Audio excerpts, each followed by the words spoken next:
This is the TMICE X, a modular keyboard with snap-on, snap-off magnetic pieces. I've been testing out this keyboard for the last few weeks and I'm going to tell you why I love this type of innovation, but I'm not sure if they really nailed it. Let's start with the unboxing, and if you purchase the full $190 set, you'll have quite a few boxes to open up. I don't want to bore you with 4 unboxings because it's essentially the same thing for each, but you're getting the main part, followed by these unique looking stands and a MagSafe style cable in the main box. Straight away, I'm sure you're seeing what I'm seeing, a striking Apple resemblance with the packaging and even the cable. Like I mentioned already, the full set comes in at $190, but you can mix and match parts individually, as well as find parts that aren't even included in the main full set, including this docking station and macro pad. Alright, starting off with the design, it's gone for this really minimal boxy look with sharp corners and this all white keycap set on grey aluminium frame. It is just a frame though, made out of this aluminium alloy, with the bottom of the case being this polycarbonate frosted looking plastic. It's not heavy like many keyboards you're probably used to seeing these days, but this back metal piece acts as the stand as well as doubles as a bit of a back weight.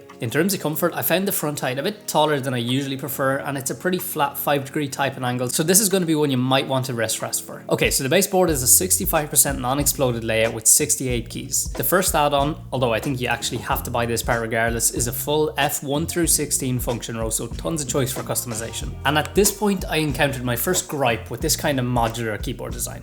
Can you see it? In a traditional 75% layout, which is what this is, the top leftmost key is always escape. Look, I get it, the main difference between a 65 and a 75% keyboard is the function row, so it's a noble idea to have this kind of an add-on piece. But the escape key positioning is important, and I can't tell you how many times I've visited Google Chrome's help center. Okay, moving on, you can also get a completely separate numpad that magnetically snaps on just like the other pieces, and I've got no functional complaints, but from a looks perspective, it obviously creates that blocky Lego looking effect if you've got the function row attached. Finally, for the set I've got on hand for this review, we've got a multimedia plus Stream Deck sort of a panel. It straight up looks pretty clean, same sort of design as the rest. You can program all the buttons as well as the knob. Nice.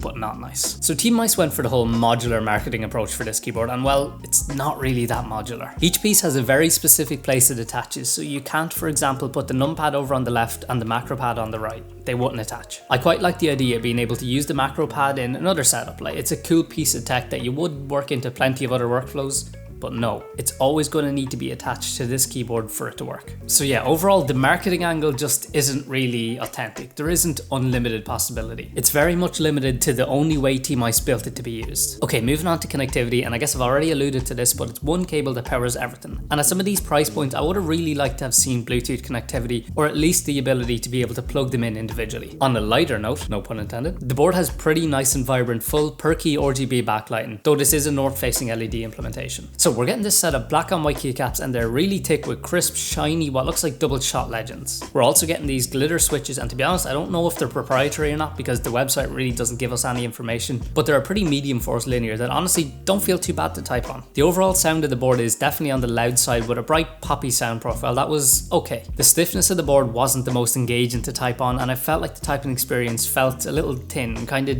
on the dead side, despite the board sounding decent. The stabilizers all performed perfectly in terms of no tick or rattle. Here's a quick sound test.